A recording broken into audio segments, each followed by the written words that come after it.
자, 여러분은 해외여행을 할 때 무엇이 가장 중요하다고 생각하십니까? 각자의 생각이 다를 것입니다.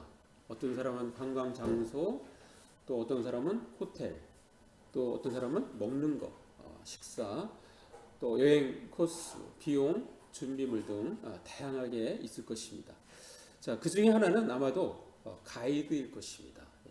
유능하고 좋은 가이드를 잘 만나야 괜찮은 관광 장소로 안내되는 등 많은 좋은 추억을 남기며 즐거운 마음으로 여행을 다녀올 것입니다.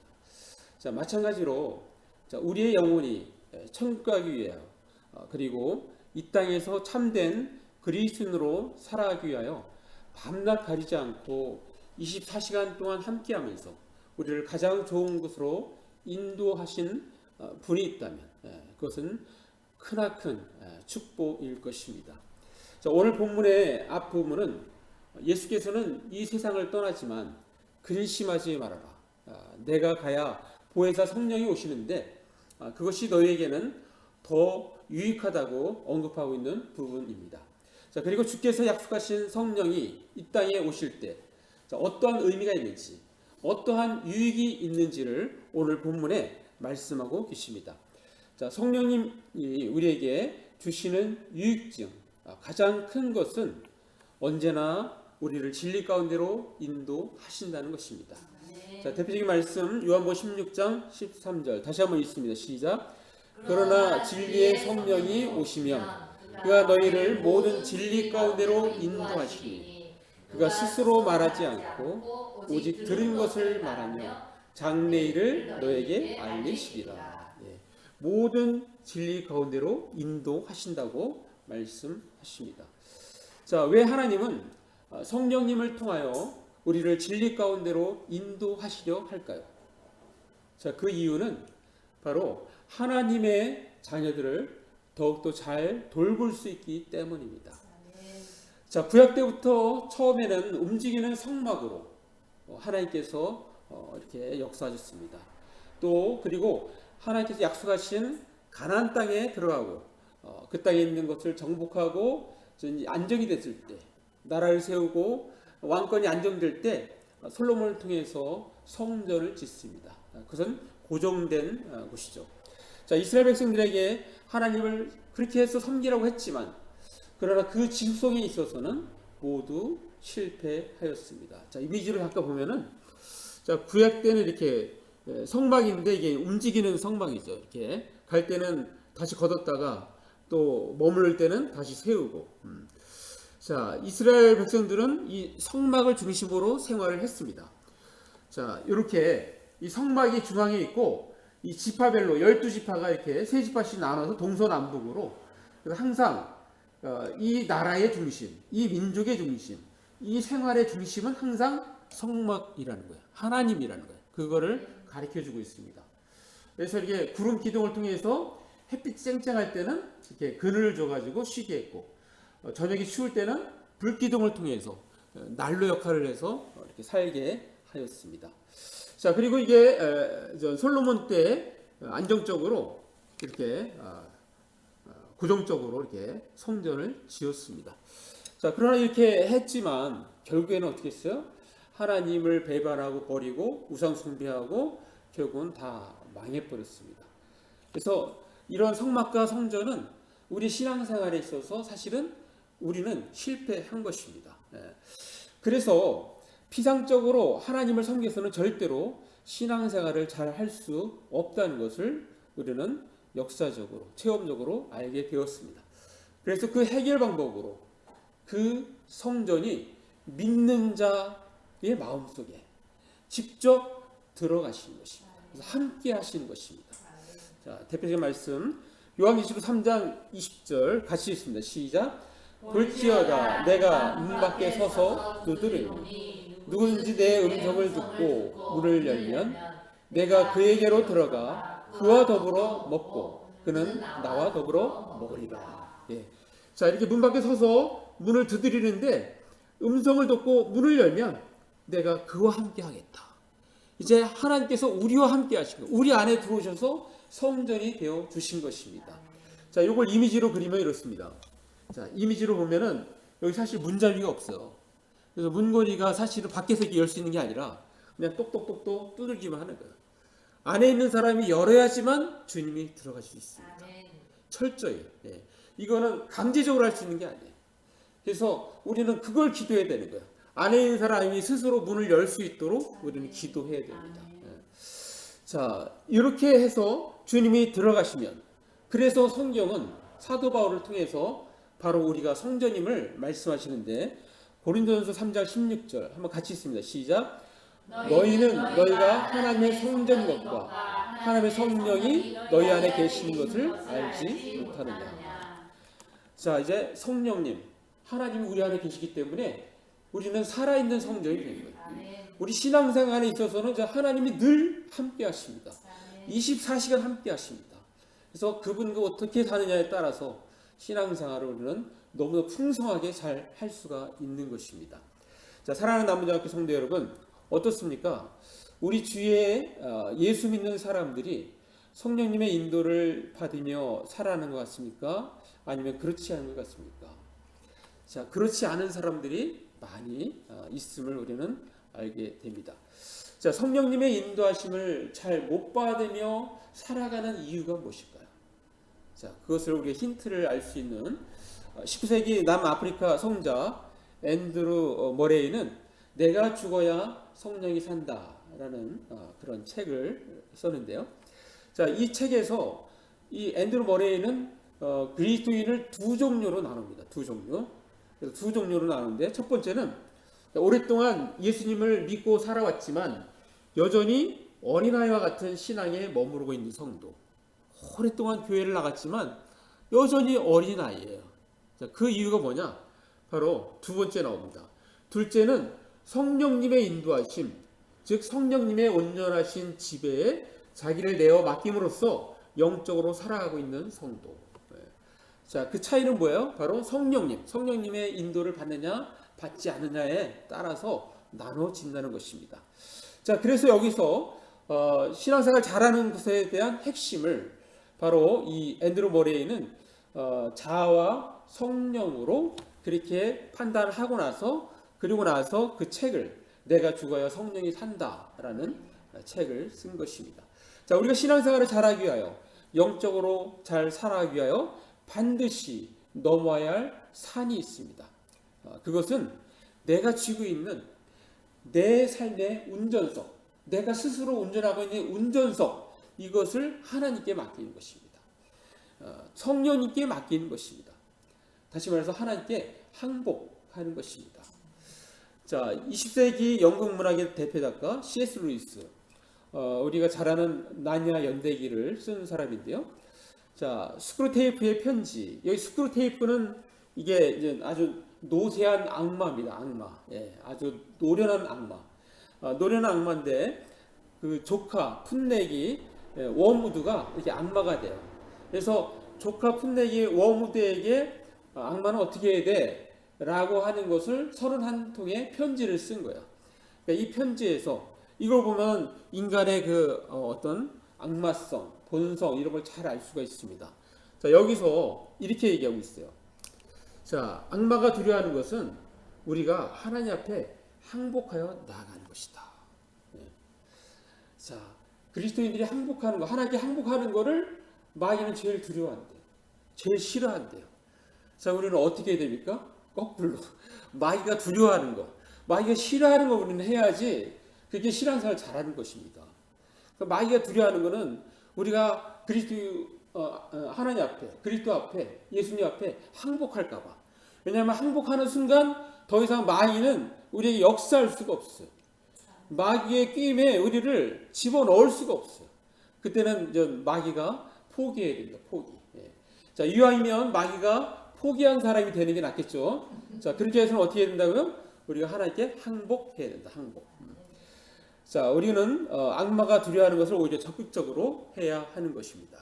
그것이 신앙생활을 잘 하는 것입니다.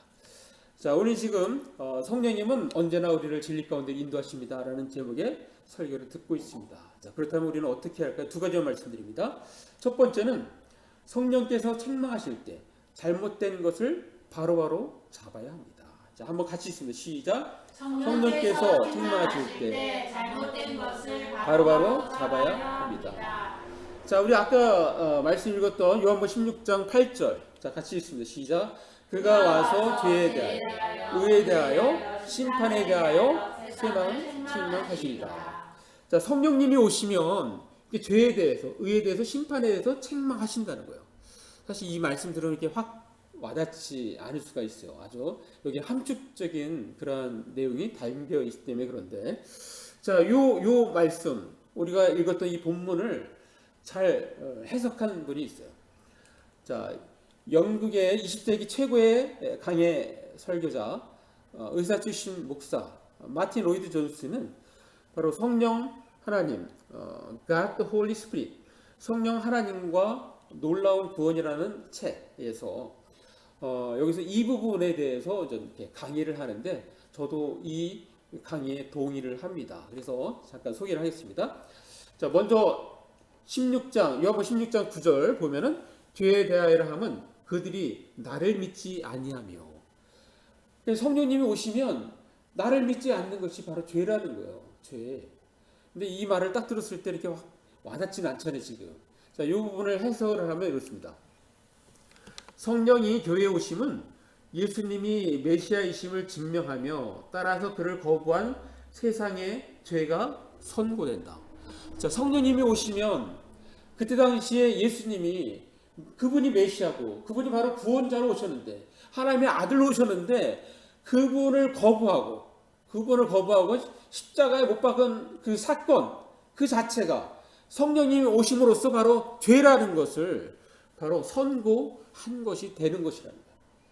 그래서 예수님을 받아들이지 않고 믿지 않는 것이 곧 죄가 된다는 것을 설명하고 있습니다. 자, 두 번째 보면 요한복음 16장 10절 말씀. 자, 같이 읽습니다. 시작. 의에 대하여라 함은 내가 아버지께로 가니 너희가 다시 나를 보지 못하리요. 자, 이 말도 딱 들으면 잘 와닿지 않잖아요, 지금. 성령님이 오시면 바로 의에 대해서 내가 아버지께로 가니 너희가 다시 나를 보지 못하며 라고 이렇게 설명을 해주는 거예요. 자, 그거에 대한 의미를 또 보겠습니다. 자, 그리스도가 우리를 의롭다 하시는 것은 그의 다시 살아나심 안에서 발생하는 일이다. 그러니까 부활을 하셨다는 것 자체가 바로 그리스도는 의롭다는 것이고 또 그를 믿는 우리도 의롭다는 것을 인정하는 것이라는 거예요. 그걸 지금 얘기하는 겁니다. 그러니까 부활했다는 것은 바로 의로움을 증거하는 것입니다. 자, 하나님이 그리스도를 우리를 의롭게 하시는 분으로 받아들이셨다는 궁극적 증거는 성령을 보내신 것이다. 우리가 아까 의라 했잖아요. 부활하셨기 때문에 의로워졌다 그랬잖아요. 그러니까 의로워졌는데 그 의로워진 것을 우리에게 확인시켜주는 분이 바로 성령님이라는 거예요. 우리가 예수를 믿음으로 의로워졌다는 것, 그것을 인정해주는 분이 바로 성령님이라는 거예요. 그래서 성령님이 오셔야 우리는 비로소 예수 믿는 사람이 되는 것입니다. 자, 그 다음 거 우리가 또 보겠습니다. 자, 요한복음 16장 11절 같이 있습니다. 시작. 심판에 대하여라면 이 세상 임금이 심판을 받았습니다. 자, 이 말도 좀 이렇게 와닿지 않죠. 이렇게 보면은 심판인데, 근데 이 세상 임금이 심판을 받았습니다. 그래서 이 세상 임금이 누구냐? 라고 생각할 수 있는데, 이 마틴 로딘스는 마귀 사탄으로 이렇게 했어요. 사탄은 이 세상의 임금이라 임금. 자, 그렇게 해서 이걸 의미로 이렇게 해석합니다. 오순절날 성령이 오신 것은 사탄의 패배와 그에게 선언된 심판의 최종적인 증거였다. 바로 예수님께서 그들이 죽이고자 그 예수님을 죽이면 완전히 이제 패배한 걸로 그렇게 인정을 하려고 했는데 오히려 그 십자가에 죽이시고 다시 살아나시고 부활하심으로써 그리고 성령님이 오심으로써 바로 너희는 이제는 심판받았고 멸망했다는 것을 선언했다는 그 증거가 된다는 것입니다. 그래서 우리 주님이 정말로 하나님의 아들이시며 그분의 사역이 받아들여졌고 그래야 사탄의 지배로부터 사람들을 구원하실 위대한 구속의 사역이 완수되었다는 것을 증명한 것은 오순절날 성령이 오신 사건이었습니다. 자, 그러므로 이것은 판결 혹은 심판이 되는 것입니다. 특히 이 세상 임금인 사탄이 심판을 받았기 때문입니다. 그래서 사실은 여기 좀 요한복음 16장 맨 뒤에 가면은 내가 세상을 이겼노라 너희는 담대하라 이 말씀이 나와요. 그래서 지금 다음 주일이 또 성령 강림 주일입니다. 다음 주일도 성령에 관해서 이야기하는데 계속해서 요한복음 16장을 본문으로 할 것입니다. 자, 우리는 성령님께서 이 책망하실 때 잘못된 것을 바로바로 잡아야 합니다. 자, 시대별로 일어나는 대부흥은 모두 성령의 강력한 역사하심, 일하심이 있었음을 의미합니다. 자, 그것을 어떻게 합니까? 자, 먼 데가 아니고 그냥 우리 가까운 우리나라 봐도 1907년 평양 대부흥 때 그때 어떤 일이 일어났습니까? 그때 성령이 강력하게 역사하니까 막 잘못한 걸 회개하는 거예요. 예. 그래서 자기가 술 먹고 담배 피고 한 거 회개하고 또 소위 말해서 계집질한 거 회개하고 자기가 정말 정의실을 두고 맨날 그 첩이나 이렇게 아끼고 막 사랑해주고 한 거 회개하고 다 그걸 물리치고 또 심지어는 종으로 삼은 사람들을 다 노예 해방시켜주고 종에서 해방시켜주고 이 일들이 그때 평양 대부흥 때 일어났어요. 그 누가 얘기한 겁니까? 그거를 누가 그렇게 하라고 했어요? 성령님께서 그렇게 말씀하시고 깨닫게 해주신 겁니다. 여러분 성령님께서 이게 역사하실 때는 오랜 시간이 안 걸려요. 여러분의 일생이 5분도 안 걸려요. 하나님이 딱 깨닫게 해주면 성령이 딱 역사하면은 이 파노라마처럼 이렇게 영화 필름 돌아가듯이 5분 안에 다 보입니다. 다 보여. 그래서 내가 무엇을 잘못했는지를 다 보여줘요. 다 깨닫게 해줘요. 그렇게 할 때 사람들이 회개하는 거예요. 그래서 여러분들이 전혀 이렇게 안 돌아갈 것 같은 사람이 있으면은 성령께서 역사하게 해달라고 그렇게 기도하시기 바랍니다. 저도 영도에 이렇게 청년이는데 그 청년은 제가 이렇게 계속 접촉하면서 이제 수련회까지 데려왔어요. 수련회까지 데려왔는데 이 청년은 어떤 청년이냐면 그 영도에서 짱이에요. 싸움 짱. 네. 그것도 그냥 어느 학교 짱이 아니야. 영도 전체 짱이에요. 전체 짱. 그런 애가 우리 교회에 왔는데 걔가 우리 이렇게 같이 밥을 먹으면서 이렇게 걔 문제점이 어떤 게 문제점이냐면은 걔는 지금까지 태어나서 지금까지 자라면서 너 이거 잘못했어 라는 말을 한 번도 들어본 적이 없는 거예요. 아버지가 맨날 이렇게 일한다고 맨날 집에 없었고 그렇게 자란 아이예요. 근데 수련회 가는데 얘가 뭐 시작했는데 조금 있다가 계속 눈물을 흘리는 거예요. 계속 막 그냥 휴지가 아주 가득할 정도로. 그 누가 하시는 겁니까? 성령께서 하시는 거예요. 누가 옆에서 뭐라 했어요? 근데 성령님이 일하시면 그렇게 되는 겁니다. 예. 그래서 성령님께서 우리에게 깨달음 주시고 그 역사하실 때 우리는 바로바로 반응해야 돼요. 그게 바로 내가 사는 길이고 내가 복된 길로 가는 것입니다. 자, 성령님은 언제나 우리를 진리 가운데로 인도하십니다. 그렇다면 우리는 어떻게 해야 할까요? 두 번째는 성령의 인도하심에 적극 따라야 합니다. 한번 같이 있습니다. 시작. 성령의 인도하심에 적극 따라야 합니다. 자, 우리가 아까 읽었던 요한복음 16장 13절 다시 한번 읽습니다. 시작. 그러나 진리의 성령이 오시며 그가 너희를 모든 진리 가운데로 인도하시니 그가 스스로 말하지 않고 오직 들은 것을 말하며 장래일을 너에게 알리시리라. 예. 자, 이렇게 모든 진리 가운데로 우리를 인도하신다고 말씀하십니다. 그래서 성령님이 우리를 인도하실 때 우리는 적극적으로 따라야 돼요. 예. 그래서 이것을 더 보충해 주는 말씀이 갈라디아서 5장 16절. 자, 읽습니다. 시작. 내가 이르노니 너희는 성령을 따라 행하라. 그리하면 육체의 욕심을 이루지 아니하리라. 예. 성령을 따라 행하면 육체의 욕심을 이루지 아니해요. 예. 그래서 자, 요즘에 그 정치인들 보면은 계속 나오는 게 뭐예요? 성적인 문제 계속 나오죠. 성적인 문제. 근데 사실 그리스도인이 아닌 사람은 성령의 능력을 받지 않은 사람은 그거 이기기 힘듭니다. 불가능해요. 그래서 이렇게 성령을 따라 행할 때 육체의 욕심을 이루지 아니하는 역사가 일어나는 거예요. 그래서 예수 믿으면 해결되는 것입니다. 자, 갈라디아서 5장 18절도 보겠습니다. 자, 같이 읽습니다. 시작. 너희가 만일 성령의 인도하시는 바가 되면 율법 아래 있지 아니하리니. 자, 우리의 신앙생활의 최고 아닙니까? 자, 성령님이 우리 안에 와 계셔서 우리를 성전 삼아 살아 계시면 이제는 뭐예요? 율법 위에 있는 거예요, 위에. 우리는 율법 아래 있지 않아요. 왜? 성령의 인도하심에 따라 살면은 율법 위에 있기 때문에 율법이 나를 정죄할 수가 없는 거예요. 그걸 지금 말씀하고 있어요. 아주 고차원적인 삶을 살게 되는 것입니다. 성령과 함께하는 삶이 최고의 삶인 거예요. 네. 다음 주에 그 더 다루겠습니다. 자, 성령님이 내 안에 계신 것과 또 성령님께서 나를 인도하시는 것이 반드시 일치하는 것은 아닙니다. 자, 성령님이 내 안에 오시는 것도 나의 동의가 필요하지만 성령님의 인도함 받는 것 그것도 역시 매 순간 나의 동의가 필요합니다. 그래서 이 부분에서 이렇게 안내한 잘 쓰신 분이 있는데, 자, 베이직 교회 담임 목사인 자, 언론인 출신 목사 조정민 목사, 자, Why Holy Spirit? 왜 성령인가라는 책에서 예수는 진짜인데 크리스천은 왜 가짜가 많은가? 성령이 오셔야 옛사람이 무너지고 새사람이 산다라는 그러한 부제목이 있는데요. 자, 이 책에서 이렇게 쓰고 있어요. 내 안에 계시지만, 자, 성령님이 내 안에 계시지만 내가 성령님의 인도받기를 거절하면 그분은 내 안에서 잠잠할 수밖에 없습니다. 그분은 내 안에 들어오셔서 여전히 나를 강제적으로 강압적으로 역사하시는 것이 아닙니다. 그분은 여전히 인격적인 분이세요.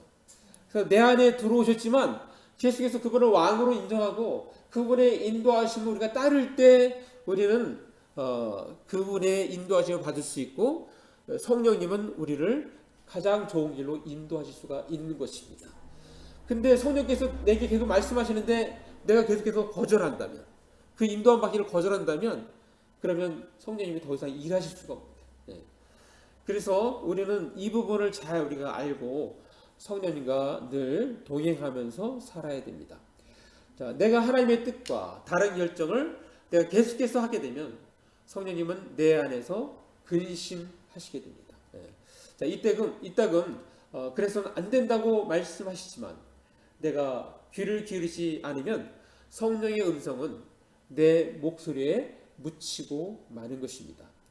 자, 또한 자, 우리가 성령님의 인도함을 받기로 결심하고 순종했다고 하더라도 그것에 따른 어려움을 성령께서 모두 해결해 주시는 것은 아니라는 것을 우리는 알아야 됩니다.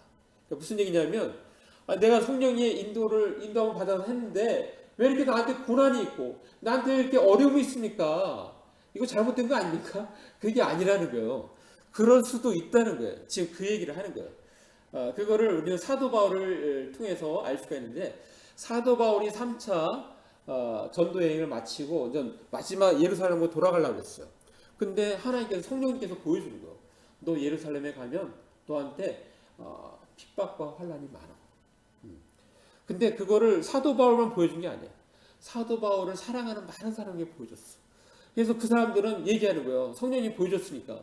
저기 사도 바울님 예루살렘 가지 마십시오. 거기 가면은 막 환난과 고통이 있다고 하니까 가지 마십시오. 그렇게 말려요. 말리는데 사도 바울은 그걸 알지만 그러나 내가 가는 것이 성령님의 뜻이라는 걸 알기 때문에 사도 바울은 갑니다. 사실 그 예언대로 어떻게 됐어요? 감옥에 갔잖아요. 그리고 나서 이제 어려움을 당했는데, 자, 그 부분에 대해서 이렇게 해석을 해요. 자, 성령님은 결박과 환난이 있을 것이라고 알려주시면서 그걸 피하라고 하지 않으셨다는 사실입니다. 피하라고 하지는 않았어요, 사도 바울이. 그래서 피하라고 하지 않았기 때문에 사도 바울은 주위에서 다 만류하고 반대를 했음에도 불구하고 사도 바울은 간 거예요. 왜? 너 가지 말라고 하지 않으셨기 때문에. 그냥 결박과 환난이 있다는 것은 알려줬지만, 그렇지만 너가 그렇기 때문에 너 가지 마 라고 성령님이 얘기했으면 안 갈 텐데 가지 말라고는 안 하셨거든. 그러니까 사도 바울은 간 거예요. 자, 가서 어떤 일이 있었습니까? 어떤 일이 일어났습니까? 결국은 감옥에 갇혔지만 그가 정말 원하고 바랬던 로마에 가서 복음을 증거하게 됐잖아요. 네. 그것도 공짜로 배를 타고, 죄수 신분으로 하니까 뱃삭을 내는 게 아니잖아요. 뱃삭을 공짜로 배를 타고 그때 당시에 땅끝까지 로마 수도까지 가서 복음을 전하고 마지막 순교해서 돌아가십니다. 자, 성령님의 그 인도하심에 적극적으로 따를 때 어려움도 있을 수 있습니다. 그러나 궁극적으로 승리하게 될 것입니다. 사도 바울도 결박과 환난이 기다리고 있지만 죽으면 죽으리라 라는 마음으로 정면으로 마주했기 때문에 그는 결국 로마까지 가서 복음을 증거하다가 순교하게 된 것입니다. 따라서 우리도 성령의 인도하심에 적극 따라야 하는 것입니다. 자, 우리 교회가 이제 지상으로 올라가는 문제도 분명히 성령의 인도하심이 있습니다. 아멘. 자, 이렇게 되면 우리는 어떻게 되냐면 더 적극적으로 우리는 나아갈 수 있어요. 아멘. 여러분, 적극적인 믿음이라는 건 그때 발휘가 되는 거예요. 하나님의 뜻이라면 우리를 막을 수 있는 게 없는 거예요. 아멘. 누가 뭐라 해도 무시할 수 있는 거예요. 왜? 하나님 뜻인데. 아멘. 그리고 그렇게 할 때 하나님께서 일하시고 역사하십니다. 아멘. 우리는 그것을 반드시 보게 될 것입니다. 아멘. 여러분이 계속해서 기도하면서 믿음으로 나아가시기를 간절히 바랍니다. 아멘. 자, 마무리합니다. 우리는 오늘날 과거 우리의 믿음의 선조들보다도 더 좋은 조건에서 신앙생활을 하고 있습니다. 자, 그 차이는 바로 성령님입니다. 과거에는 성막 또 성전을 지어 신앙생활을 하였습니다. 그러나 이제는 우리 각 사람이 하나님의 성전이 되어 이 땅을 살아갑니다. 이제 성령님과 동행하며 친밀하게 살아감으로써 최상의 신앙생활, 최상의 행복한 삶을 살아갈 수 있는 것입니다. 아멘. 자, 성령님은 언제나 우리를 진리 가운데로 인도하십니다. 따라서 우리는 성령께서 책망하실 때 잘못된 것을 바로바로 잡아야 합니다. 그리고 성령의 인도하심에 적극 따라가야 합니다. 자, 우리 모두 성령님을 선물로 주신 것에 대해서 먼저 감사하고 성령님의 인도하심을 잘 따라 성령님과 동행함으로써 이 땅에서 최고의 삶을 누리다가 천국 가는 저와 여러분 되시기를 간절히 바랍니다. 네, 기도하겠습니다. 잠깐 말씀 생각하시면 1, 2분 기도로 나아갑니다.